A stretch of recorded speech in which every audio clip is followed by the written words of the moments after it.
Hopefully some people will still be back. My god, it looks like it's the middle of the day out there. It is not. It is basically like the sun is setting right now, which is the only reason this lighting is working. And I'm gonna have to readjust all the lighting in a second when the sun actually sets. I can't believe how good this lighting looks right now. God damn it, why can't the sky just be this color all the time? Except that would suck. What I need, I guess, is like a filter on my windows. But even that would suck. I want the bright sunlight. For real. Sorry if I hit the microphone. I do that all the time. Okay, so this is book club. Let's change the image. I guess the setup.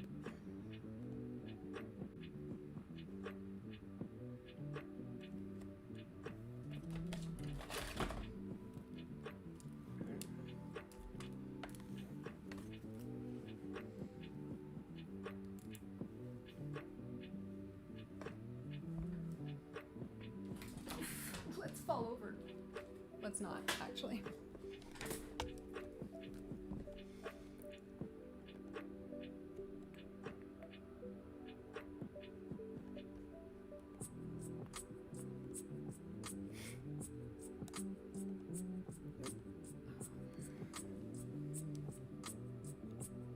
Actually, honestly, if I just keep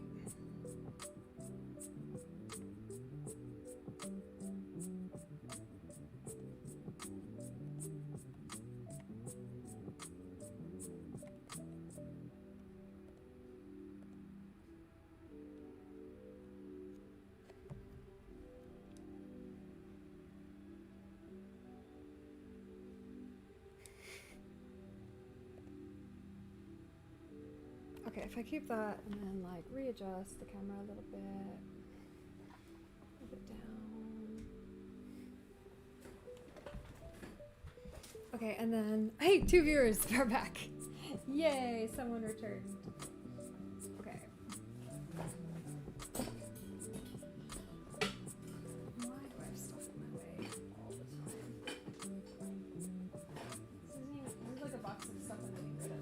It's still underneath my feet. Okay.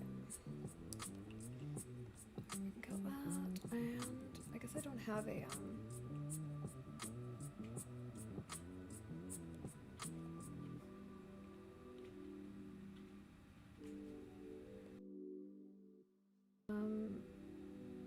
oh god, what have I done here?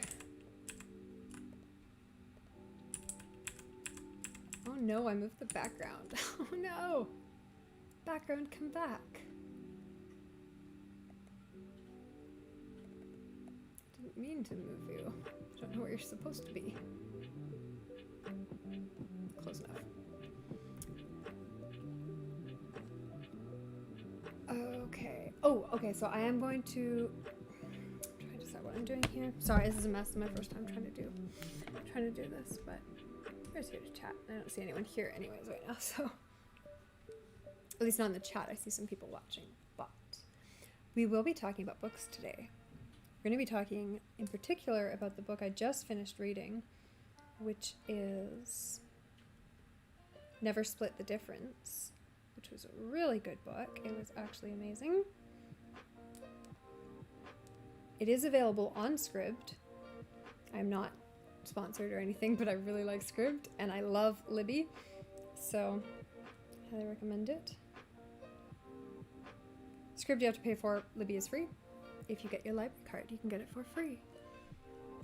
Damn it, I had 9 people watching before and now I'm down to 2. So stupid.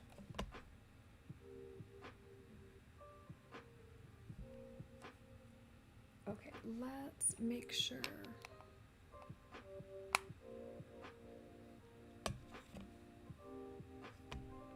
Oh yeah, I don't even know if it's working. Okay, it's doing something.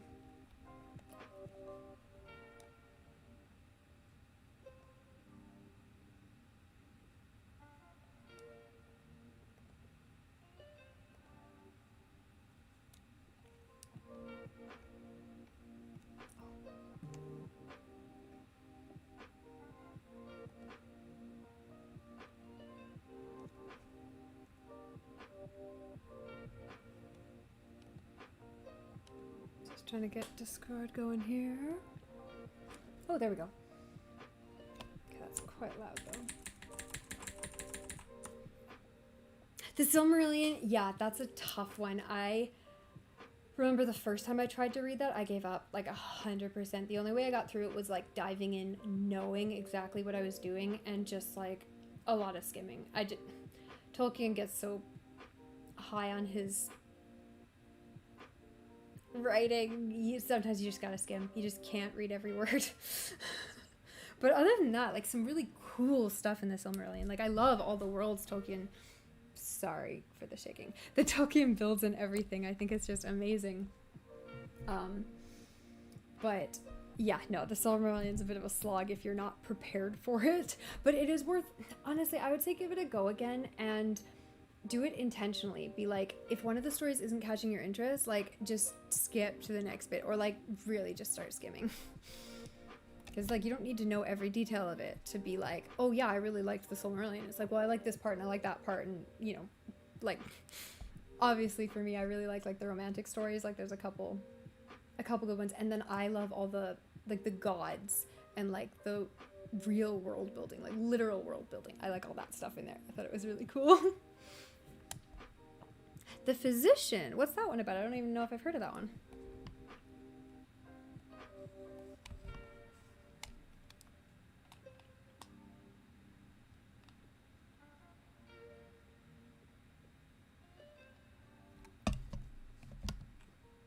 Okay, I do need a different.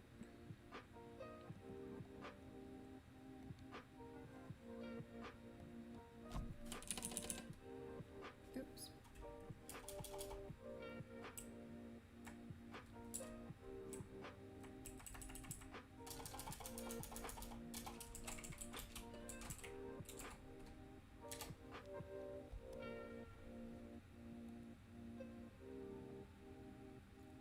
Guy starts as a barber in England and then goes to the Middle East to train as a physician. Oh, interesting. Is it a new book or an older book?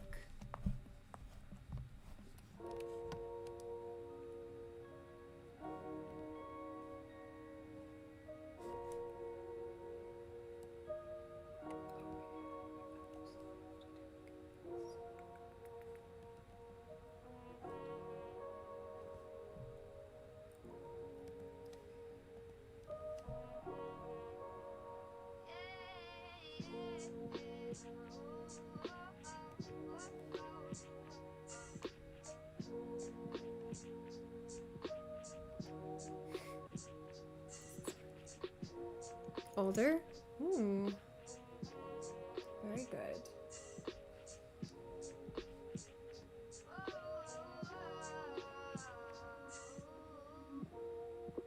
What else is everyone, I guess, first of all, what's everyone's favorite book they've read of all time? And then second of all, what have you read recently? And if you have a favorite, why is it your favorite? For me, my favorite book is The Last Unicorn by Peter Beagle. Number one, obviously, is just such a sweet little story if you've seen the movie. But number two, the book is amazing because it's full of meta humor, and I love meta. It's like fourth wall breaky, and it's just really witty, and it's the screenplay for the animated movie was also written by Peter Beagle, so it's very authentic. Like it feels exactly like the movie. It has the same kind of tone to it. It has the same. It didn't get like ruined in movie form. It's all very consistent and just so. But honestly, the book is better than the movie, and I love the movie because the book really, like I said, it has this kind of like wry, like satirical humor to it, which is interesting. The book we're reading today is called Never Split. Well, the book that I finished reading is called Never Split the Difference, which is by, I think it's Chris Voss, and it's really I just read it because it's all about negotiation, and it's really cool because it talks about how to I'm trying to get the cover up on my phone, and all I can do is get into a middle page. It talks about how to negotiate and how to actually listen to people when you are trying to negotiate or compromise or buy something or get something at work, etc., etc. Like just all facets of life, but without the old school style of like, I'm negotiating and I'm gonna win. because everyone hates that and it doesn't work. So it's just really, really good for that. Oh, what's your book suggestion, Pineapple Express? Oh yeah, don't waste your data. Go home and use Wi-Fi. 100%. Is my internet just not good enough to stay connected to the Discord voice chat? Ha!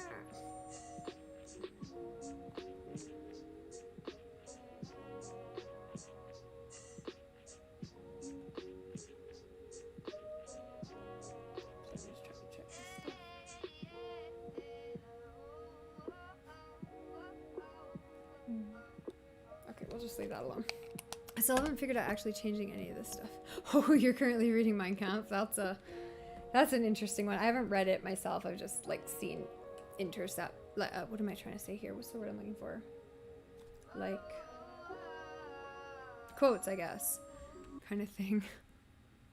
Sugon. What is Sugon? Tell us about it.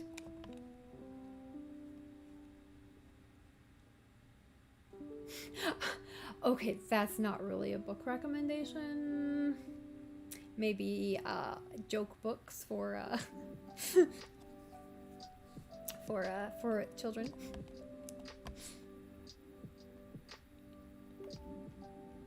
There we go. That's what I wanted. You rename. Can I rename?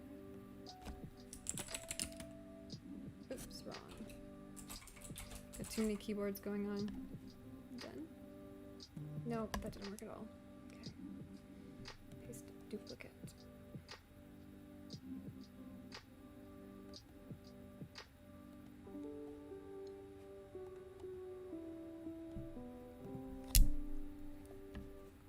I do not understand how Streamlabs works.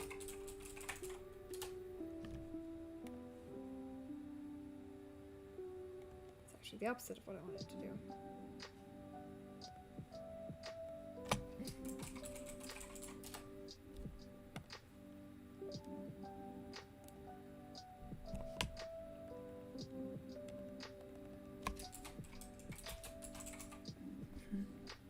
Your grandfather told you that one.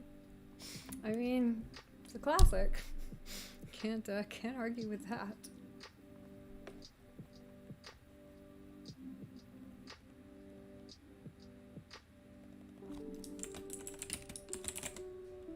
Oh, I keep using the wrong keyboard.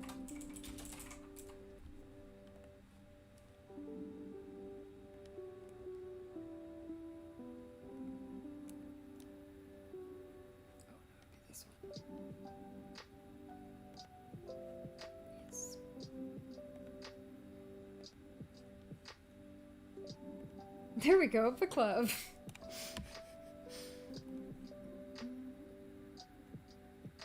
And I can get rid of that one because chat's just on. And then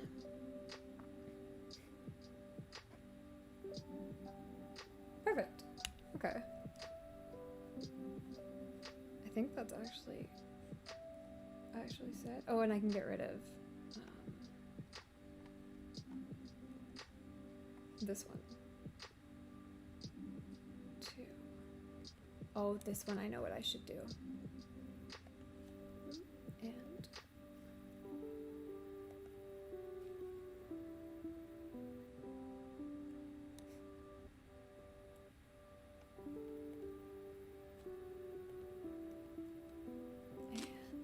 okay. Sorry, I will be talking more. I'm just honestly still trying to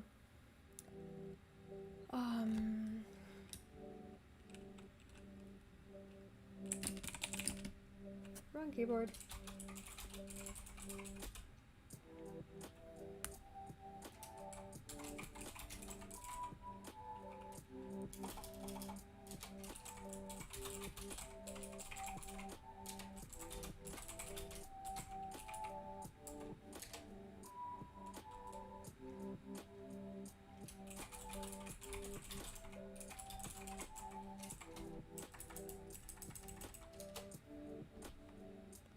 There we go. Make it a little bit bigger. Oh, too big.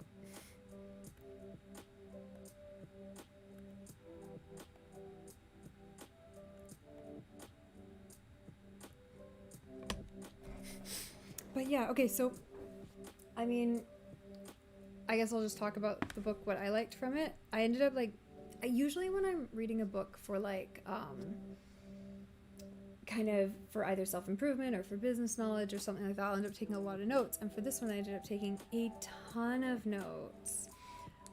There was just so much stuff in it that felt really useful to me. And like I said, it's ostensibly about negotiation, and the guy is a ex-FBI hostage negotiator, which is really cool and really interesting. But it's not that kind of aggressive style of negotiation. In fact, at one point he even talks about different negotiating styles, about how some people want to be, I think he called it like, I'll look it up, but it's like people who want to be socially facilitated, people who want to talk a lot, and people who want to analyze things in detail and like have all the information in details, and how to actually communicate with each different type of negotiator so that you're not just like offending everyone and frustrating things and getting the negotiation just shut down, right? So that you actually have it working nicely. I think something's going wrong with my other computer. I'm going to be right back.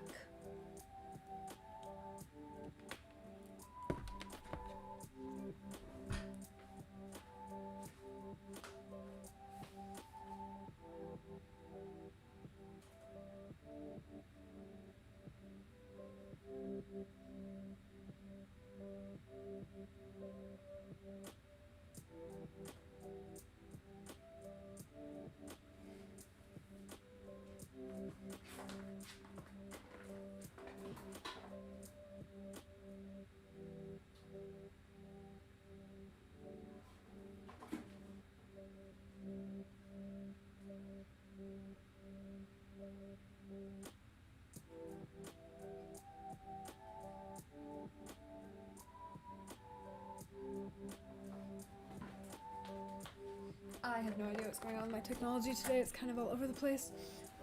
But I do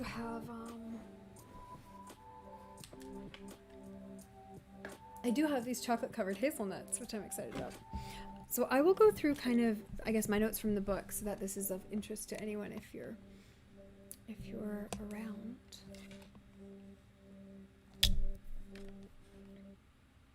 That's the wrong page of notes. There we go.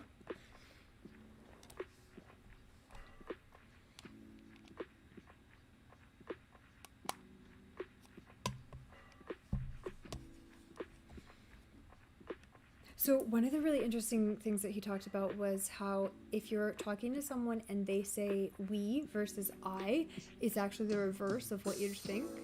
So if they're really in control of the situation, like they're the one who makes the final decision, they're going to say we to try to like diffuse that responsibility and be like, no, I have to consult with everyone. Like it's not my decision.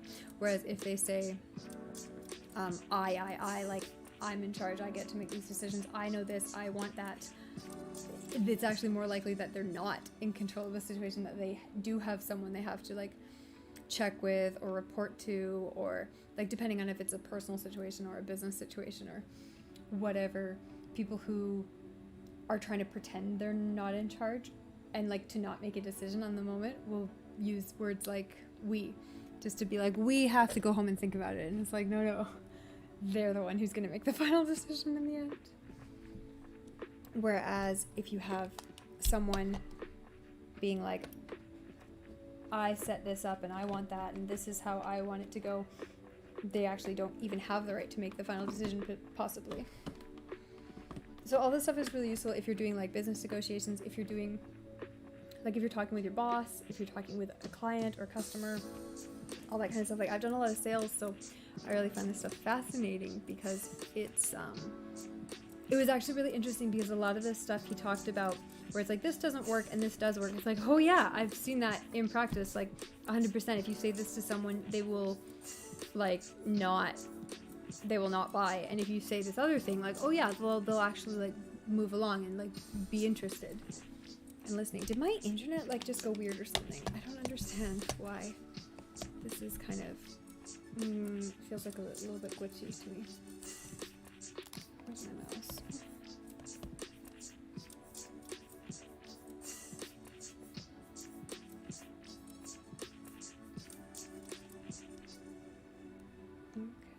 leave that there.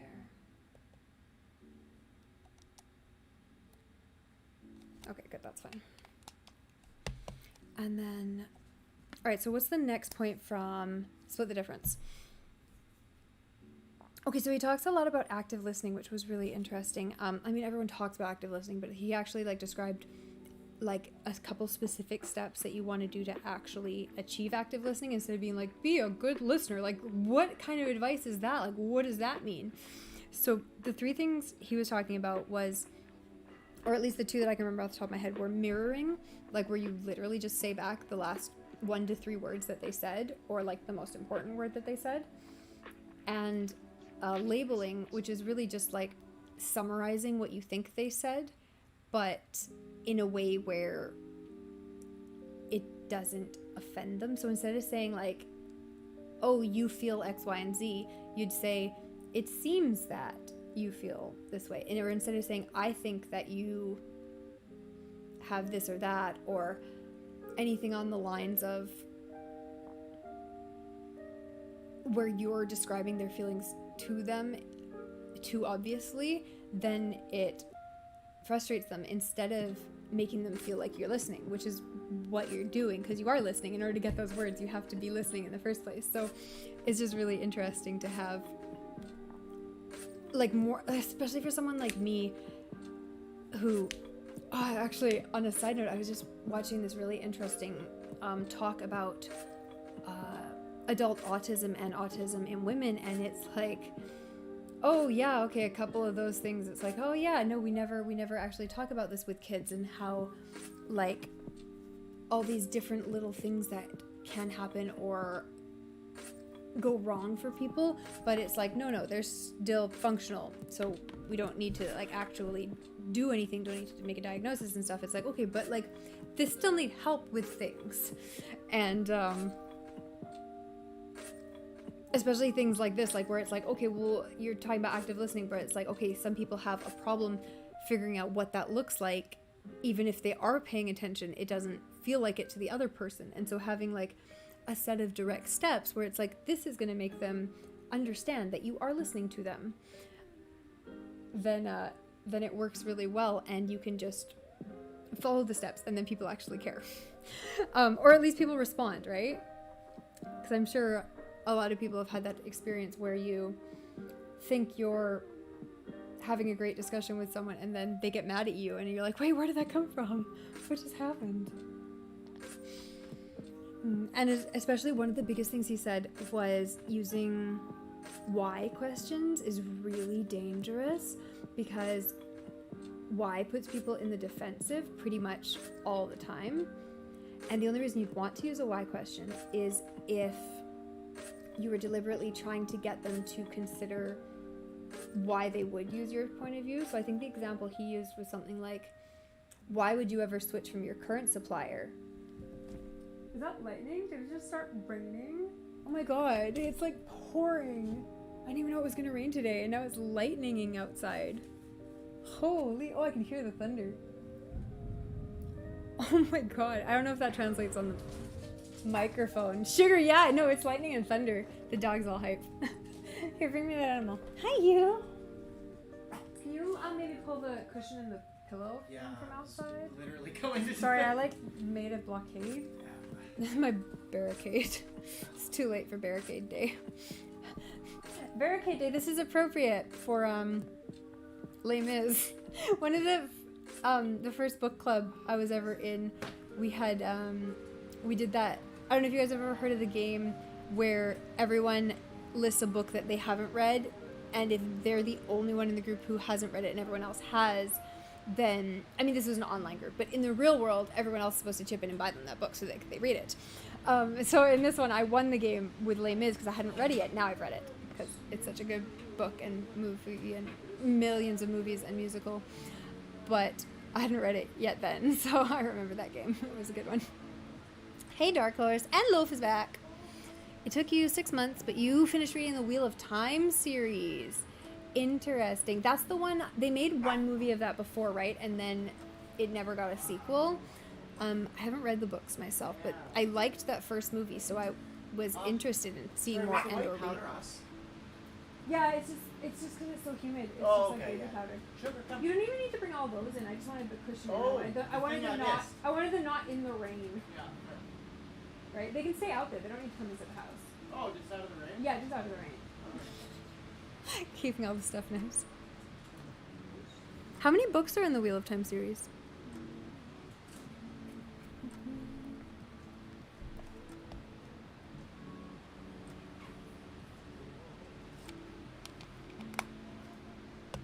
What was I talking about? I forgot completely now.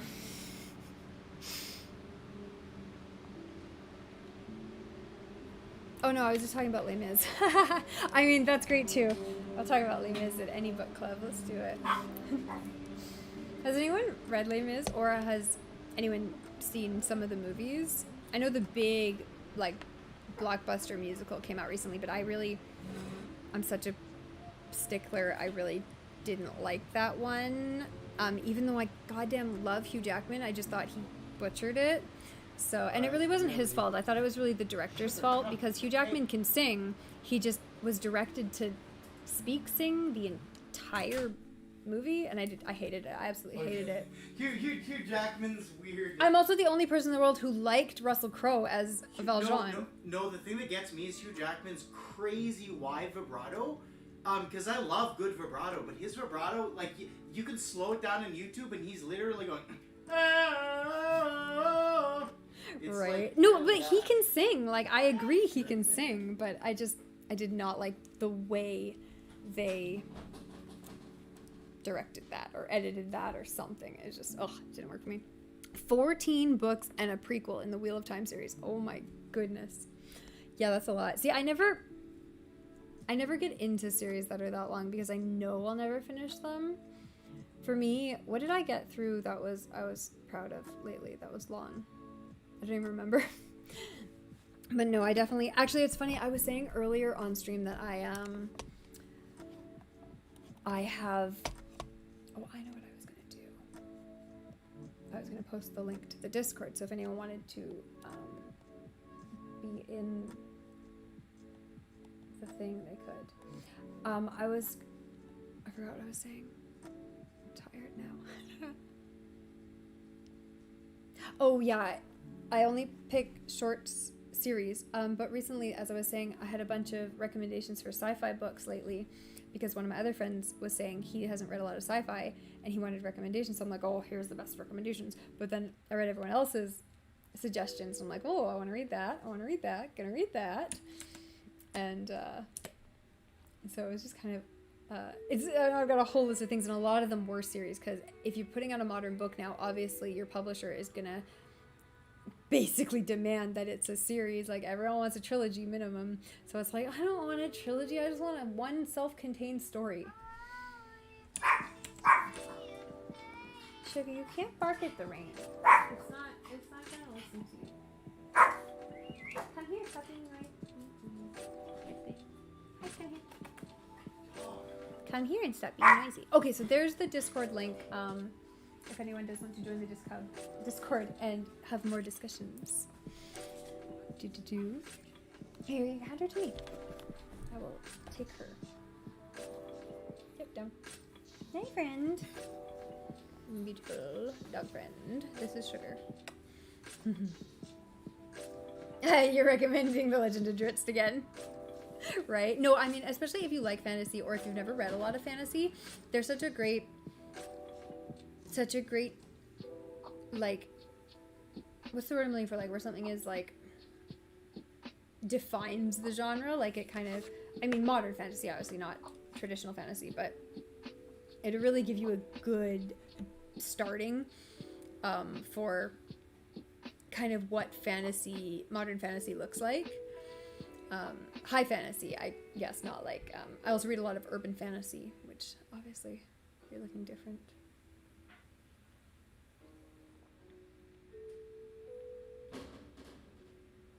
Yeah, I've heard the Witcher series is awesome. David, did you read the Witcher books? No, I haven't actually read a single Witcher book yet. Yeah, no, I've heard that they're actually good. I enjoyed the TV show, for sure. I mean, they look very pop, which is good, you know? Well, I mean, the point is, yeah, like it's just a story, right? Yeah. It's not a No, literary no, I'm just classic. saying that they're not meant to be read in the same way as like highbrow literature. From what Yeah, I but most understand. things aren't, right? Like, No, that's- pulpy. I like pulpy. Yeah. At least I think they are. exactly, they're just stories, right? Yeah. No, I just know some people played Witcher 3 and they were disappointed in novels being a little bit. Oh, They well, figured that- I mean, aren't the I thought novels Witcher like 3 the was show, pulpy though? as Aren't well. they the same kind of plots and stuff? Yeah. The show is set, with the sort of. I know it's set well before Witcher 3. The Witcher series is all short, so like short stories, I guess, or like disconnected stories, basically. The first book is shorts, and then it becomes a series. Oh, interesting.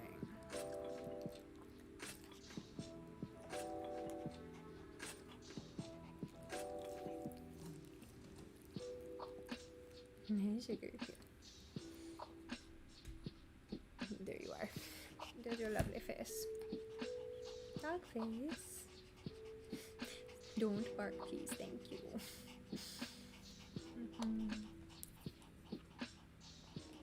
No, I normally want to do book club. I was thinking of doing it the first Monday of every month, but if people like it, like in the Discord, like it might end up being every Monday. So I haven't really decided. But especially like the point of doing it once a month would be that if you joined like the Discord or whatever, you'd know what book to read in advance, and then you'd have a month to read it, and then everyone can like discuss their opinions on the same book. But otherwise, if it's just like general book discussions, then like once a week would probably be fine too, right? So there's kind of some different options. Oh, and then you need to know the shorts because it comes up again later. That's what I really like. I really like it when, you know, Chekhov's gun, when you have something that they kind of like hint or like mention or like it's part of an earlier story, but then it comes back again later and it's like, oh, yes, oh my god, it all ties in together. That's what I love, when something really all connects through. I mean, that's one of the reasons I like Les Mis, because it's about that. You have all these ongoing plot threads for decades and decades, and then all these people's storylines converge into one. I love it when that happens with books.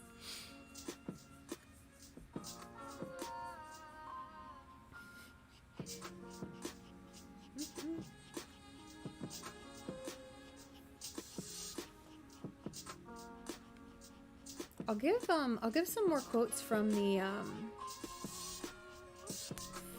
the Split the Difference book, because that's the one I have notes on. To you, there is even more morality and belonging in Witcher than Drizzt. Yeah, I mean, Witcher's definitely about that kind of social,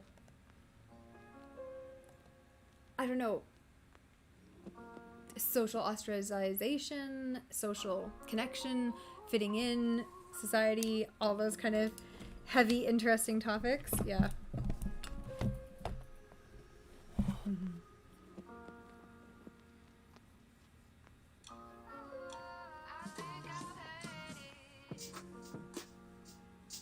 Another one that's good for those kind of topics is the Ugly series, which is kind of a... It's kind of in the same vein as like the... what do you call it? The Catching Fire series. But honestly, way, way, way better. I hope it becomes movies because it was way more interesting. And it had that whole thing where, you know, like what part of society do I want to fit into and what part of society do I want to not be a part of or actively fight against.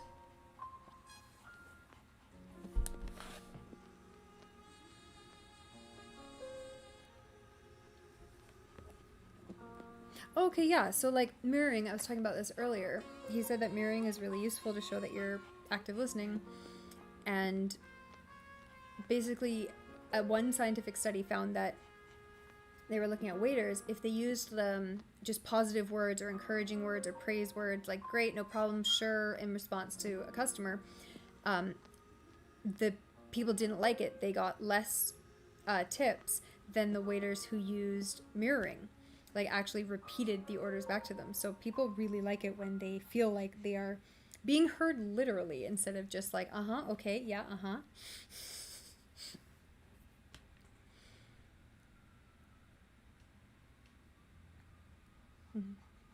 And then he was saying the best way to say no in a negotiation or like an argument or a discussion is to kind of do it without doing it. So you just say, I'm sorry, but how am I supposed to do that?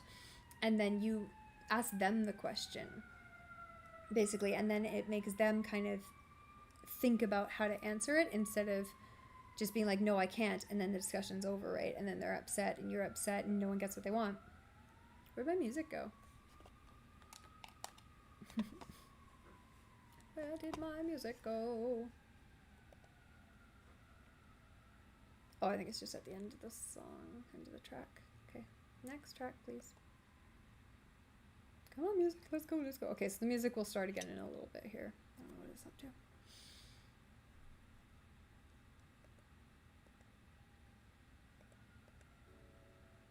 Play, please. Oh, there we go, I think it's back. Okay, good.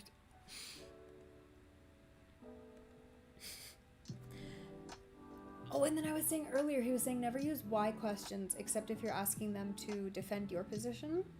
And he said an obvious one is, why would you switch from your current supplier? Why would you ever do business with us? Whereas if you ask them a why question, like, why did you do that? Why do you want this? Why, anything like that, it puts them on the defensive, which is the opposite of what you want. But if you ask a why question in the right way, you can actually get them to defend your position, but you have to be careful. In healthcare, yeah, that makes so much sense. Like, repeat everything from the patient just to ensure that you have it right and ensure that you have it right in their own words, so that it's like, no, this is exactly what they said. This is exactly, we understand each other. And then make sure that it makes sense, right? Mm-hmm. And the other thing he was saying that's super crucial is labeling, which is basically like paraphrasing or summarizing what the other person said. And you don't want to say anything like, I'm hearing, or I'm feeling, or I'm thinking, or I think you're saying this. What you want to do is, it seems like, it sounds like, it looks like, and kind of all of these phrases that are very third party, very neutral phrases that don't reference you at all. It makes patients feel taken care of, even if the providers are the same in quality. Oh my God, 100%. People really, really like to feel understood.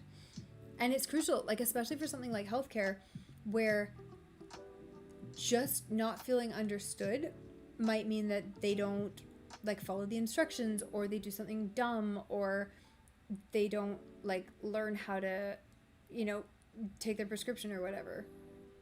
Or they don't come back again because they just didn't like the doctor, right?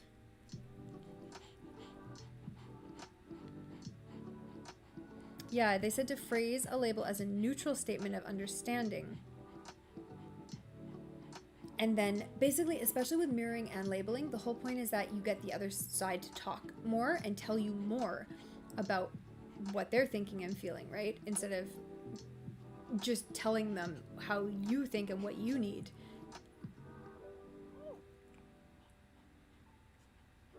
So I'll give you some more examples. So things like, where are we at? I know I have a bunch of them in my notes. 7 million notes. So things like, it seems like there's something bothering you. It seems like, where are my other ones? It seems like you're interested in this. It seems like, where are they? I'm in the middle of a different section of notes. Oh yeah, and the benefit of this is you're trying to get to that's right, not a you're right, because if the other person says you're right, it's a brush off. It means they don't really agree with you, but they want the discussion to be over. But if they say that's right, then they agree, they understand, they feel understood, and that's kind of the point where they're really listening to you and willing to work with you and cooperate. Here, I am going to find you some more examples here. They're just all at the bottom of my list, I think.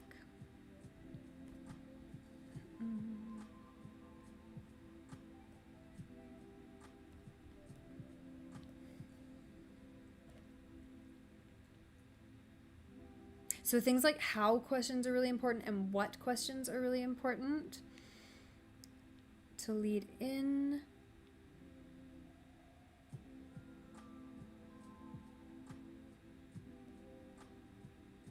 Oh, and I used one of these things already because I was struggling with my mailing list hosting provider, and I kept getting like form responses back or like useless responses back from their email support. And so one of the questions that he says to ask is you ask them a question that they kind of have to answer no, otherwise like it's a weird thing. So the question I asked was, are your terms of service inaccurate? Right? And then they responded back with like, oh, here, we fixed your account. You're good to go now. And I'm like, thank you, because I was following your terms of service and I don't know why this happened. And like, but you ask a question where they want to answer no, basically, in order to get an email response. The suggestion he does for this is, have you given up on settling this, or have you given up on settling this amicably? Right? Because basically, like, if you're discussing something on email with someone, it's like, have you given up? Well, no one wants to say, yeah, they've given up, and they're going to respond back to you. Whereas if they have given up, they're just not going to respond to you, and then you know they've given up, like it's done. I am looking for more of those questions, though. Hold on, I have them on here somewhere. I told you, I took like a ton of notes from this book because it was really interesting. This book feels like a study on emotional intelligence. It is. It so absolutely is.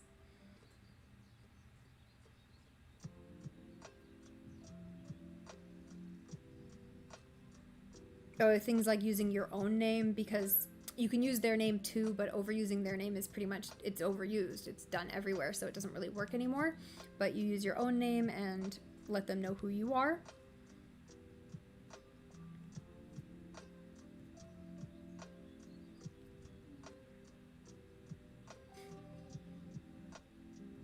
Sorry, I'm in negotiating types now. That's not what I want.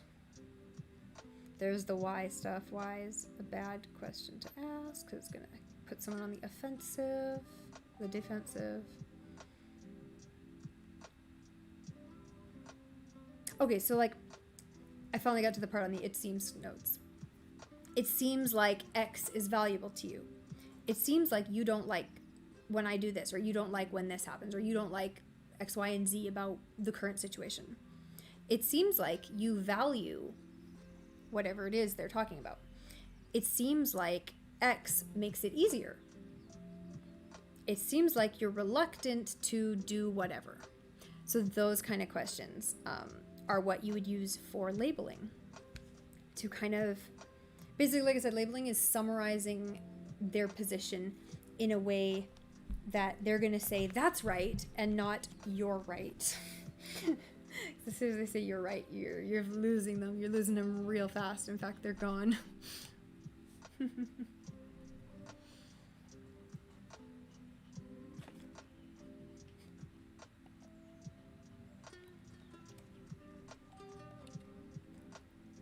And then, okay, so let me go back up to more of my top notes where I was at earlier. But this book was really interesting because it's so different from something like Getting to Yes, which I've also read and which was also a really good book, but very different, like completely different styles. And I really liked the, like you said, the emotional intelligence of this one. It just really felt like it was actually going to connect with other human beings instead of, he talks a lot about stuff that is, how people don't really know what they want necessarily, and people will do things against their best interest. Like, if someone feels a deal is unfair, and this has been scientifically proven a bunch of times, if someone feels a deal is unfair, even if it would still benefit them, they won't take it just despite the fact that it's unfair and they disagree with it. I'm trying to think. Yeah, I think there was like a study on monkeys that even proved this. And there's been tons of studies on humans where, you know, if they could get like $1 versus more money, they won't take any amount of money if they feel it's unfair. Which really, like, obviously it's free money. Why wouldn't you take the free money? So people don't act logically. And this book really accommodated for that and talked about how to work with that. It also talked about, one of the things it was about was, like, it called them black swans, but it was basically like, what's the hidden piece of information that they either don't know or don't want you to know? And if you can find that out, you can actually move things along and get somewhere quicker and faster and more accurately. So I thought that was really interesting. Oh, wait, what am I doing? Okay. There we go. That's all I wanted to do. No, get back up on here. There we go. That was maybe too many spaces. That's all right. So let me go through, where were we? We were talking about That's Right and Let's Write. We did the email stuff. Labeling, paraphrasing, and summarizing. Yeah, so you said you'd, at the end of this, like, if after you'd mirrored, after you'd labeled, you want to do a summarize, which is a combination of paraphrasing and labeling. Basically, like, repeating back what they said and re-putting it in your terms and then labeling how you think they feel, as long as you say it seems like instead of I think you feel this. But this guy was so interesting. He had so many crazy stories because he's a hostage negotiator from the FBI. He had all these crazy stories about, like, negotiating with, like, kidnappers and terrorists, and it was so interesting to see how this stuff actually worked out in reality, because he was saying the FBI had been using the old school techniques for a long time, and it wasn't working great. Obviously people kept dying, right? Instead of just being released for a low amount of money or no money.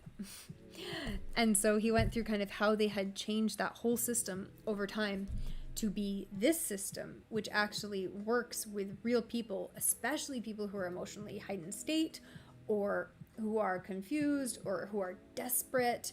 And a lot of the negotiations you have in life, or conversations or agreements, someone's desperate or in a heightened state, and it was how to calm them down, how to keep things smooth, how to keep things running.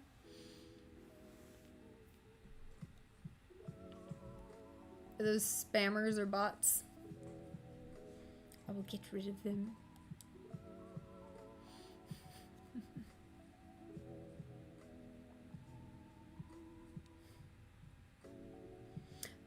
Bots.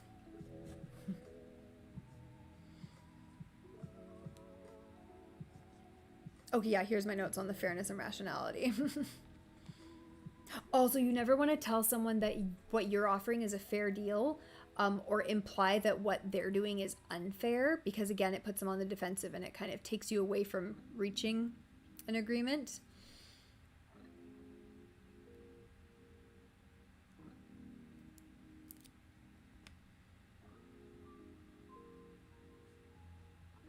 What was the other one? And so if the other side tells you they're giving you a fair offer, this is a great place to use mirroring, because all you do is you go fair and then you just let them talk, right? Let them explain why it's fair and how it's fair. And so many of his techniques were just things like, just like give them space and let them think and let them speak and fill it in. Ooh, what 2 books do you enjoy very much, Wonka?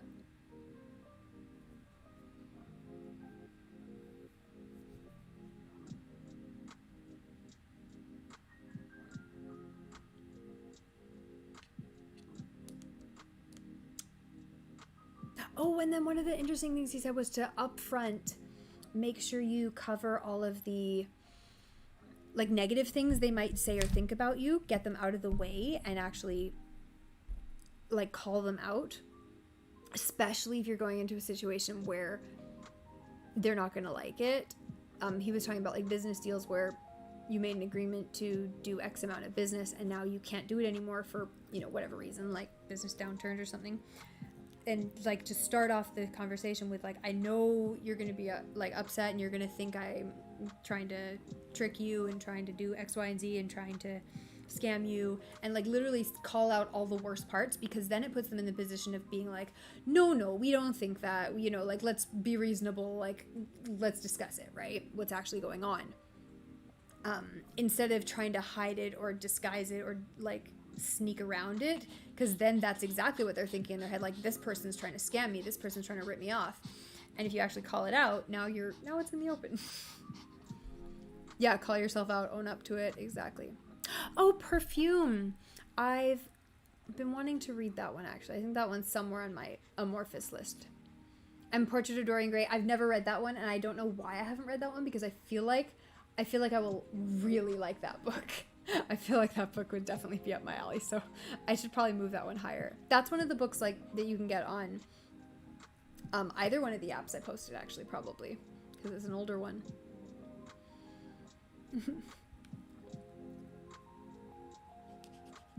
What did you like about those two books?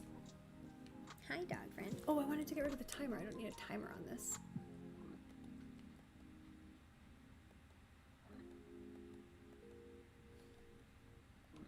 There we go. And then I suppose this could be differently sized or shaped. I'm pretty sure if I try to move this, is it gonna... Yeah, it just does weird things. And also, is it gonna change on all my other... It's like you change it on one scene, and then it changes on all the other scenes. Let me double check that it didn't change everywhere. It did not. Okay, thank God. Okay, we're still good. Go back to this one. Okay, and then move that up there. And then move that there somewhere.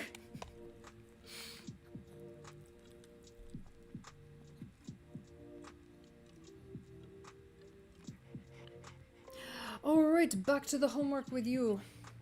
Go for it. Thanks for hanging out. It's always so interesting to chat with you. You always have good, interesting things to say. You like the storytelling elements and the message it had? Yeah.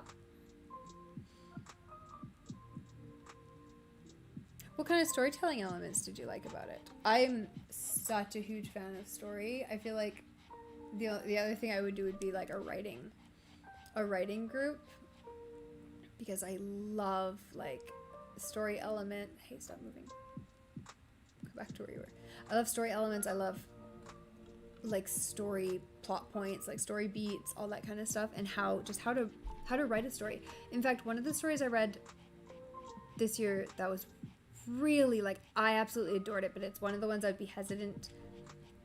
I'd recommend it to people like me, like 1,000,000%, because you'll fall in love with it. If you like imagery and you like the nature of story and you like meta and you like kind of the idea of how stories change over time. So something like The Last Unicorn, again, where it's kind of meta and it's kind of about story. So anyways, the book is The Starless Sea, and it's a new book. It's pretty recent. And the author has written The Night Circus. I think it's Erin Morgenstern. She wrote The Night Circus, which is also an amazing book. That one came out a little while ago and it was really good. But then when this one came out, I'm like, oh, I have to read it because I liked The Night Circus. And it was amazing because The Night Circus was good, but it was just like, it was a regular story. Like it had a regular plot. Starless Sea is all over the place. It's crazy. It's very interesting. It's very cool. And yeah, it plays with like the nature of what stories are, why we use stories, what we tell each other and why, and how stories change over time and how stories have to change over time. How beauty has a different perception in everyone's eyes. Yeah, exactly, right? Yeah, how everything's relative, everything's about where it's coming from.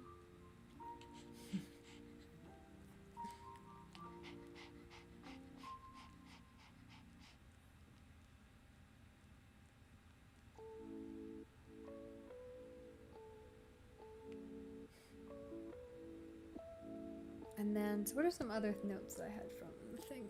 Ow, my head.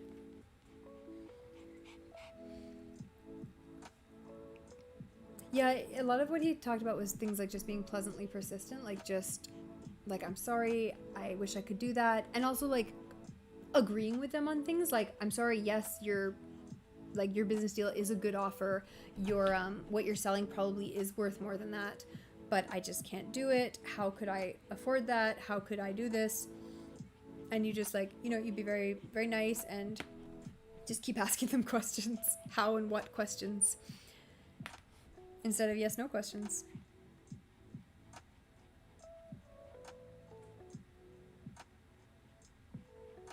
Yeah, like his favorite question that he used all the time in negotiations was, "How am I supposed to do that?" Because most of his things were hostage negotiations. Like, here, get us $1 million. How am I supposed to do that? And then you make the other party kind of explain, like, have to figure it out for you. Like, well, where are you going to get the money from? How are you going to get it to them? How is it? It's like, oh well, I don't have that much money. How am I supposed to get that much money? Etc. And like, obviously, that's for a hostage situation. But if you use the same type of idea in other situations is the way to do it. So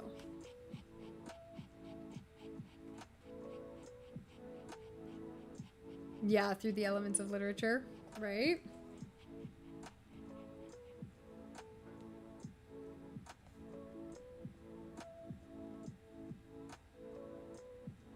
Oh yeah, some other good questions he had were, does this look like something you would like? But you don't want to ask a yes or no question. So he'd say replace that with, how does this look to you? Because if you're asking a yes or no question, they answer and they're done. What you want to do is get them talking so that you can listen and you can hear more of what they're saying. He even said negative questions like, what about this doesn't work for you? Can be a really good way of getting out information that otherwise they wouldn't tell you. Right?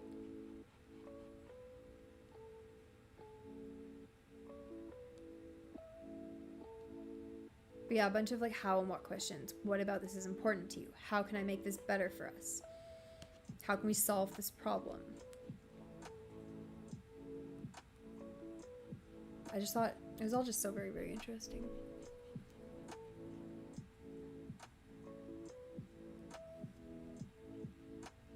But yeah, I love all like the story structure, like elements of story, like how the great books and great writers put things together and how they keep track of things and how they move their plots and their characters through a story. And I just love all of that, how it all works together.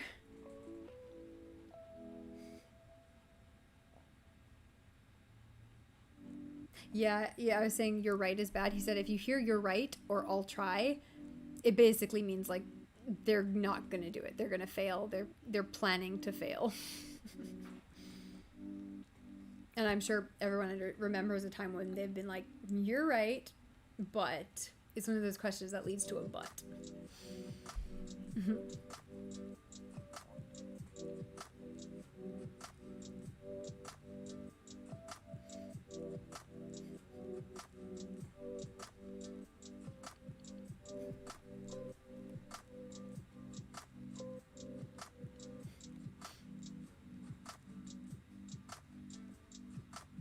All right.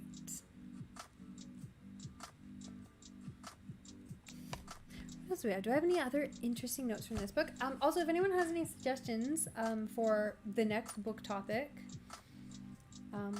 shout it out. Otherwise, it's probably going to be Atomic Habits, just because I read that about a month or two ago, and it was like the most effective book I've ever read about like procrastination, work habits, motivation, like changing your habits for real. So I really liked that book, and I think that's going to be my primary topic next time. Let's see if there's anything else in here. Okay, yeah, he talked about mirroring examples. He talked about negotiating types. So he talked about accommodators, assertive types, and analysts. And analysts want all the details, they prepare, and they like time to think. Whereas accommodators they care about the social situations. They want to be friends, they want to stay friends, they don't want an argument or a fight. And the assertive type wants to talk a lot and doesn't want to waste time. So I mean, that's That's the one I fall into naturally. But it talked about how to actually, depending on which type you are, how to communicate with the other types and to not offend them. Like, for instance, not giving an analyst enough time to think, or being too assertive or aggressive with with an accommodator.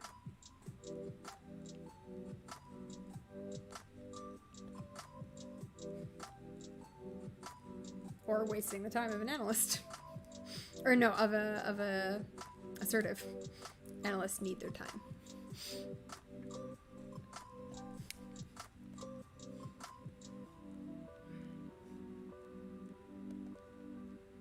Oh no, that's not what I want. Let's see, what else did? There were just so many interesting topics. Oh my god, I've been talking for an hour straight now. My throat is sore. Okay, I'm gonna have to end this. I mean, it's been an hour. I was planning on ending this after an hour, so.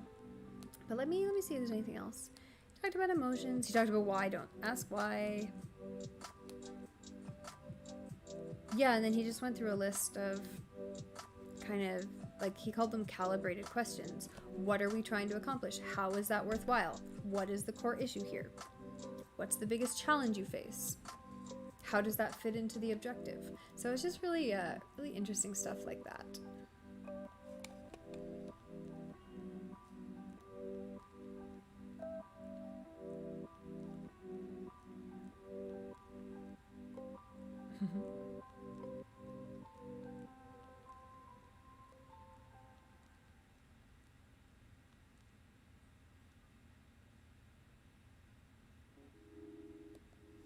Okay, I'm just getting everything set up here. All right, so I think we'll do a raid. Looks like we've got Colors of Chloe and Berry Sushi are both doing some things. Well, we've got some art streamers too up and about. All right, let's give a good read. So thanks to everyone who did show up. I hope you enjoyed this. If you like talking about books, make sure to join the Discord and come back for more book club. I don't know if it's gonna be next week or next month, but definitely within a month there will be another one, first Monday of the month, and might be more than that if people like it, if people join the Discord and want more. So let's do.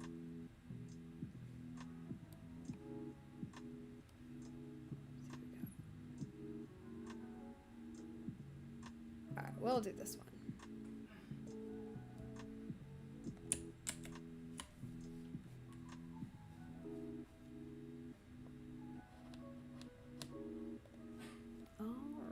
Thanks everyone for stopping by. I'll be back tomorrow for co-working streaming, and tomorrow's Wednesday, so there'll also be an art stream tomorrow evening. It'll be, actually, I'm really excited because I'm going to be doing kind of an art therapy type stream. I'm kind of trying to lean into that for the art stuff.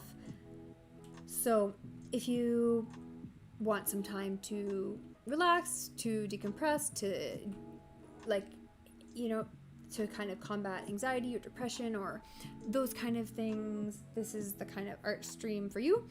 And you don't need any like special skills, or, I mean, you need some form of art supplies, but not like anything fancy. So, and you can tune in, you can paint along, it'll be really cool. And that is going to be tomorrow. Why is this not typing? Type please, thank you.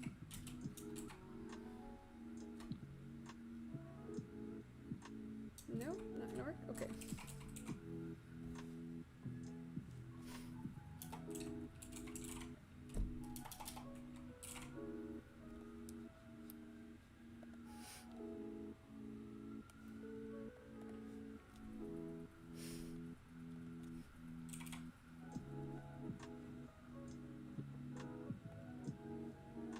All right, enjoy your raid. Bye now.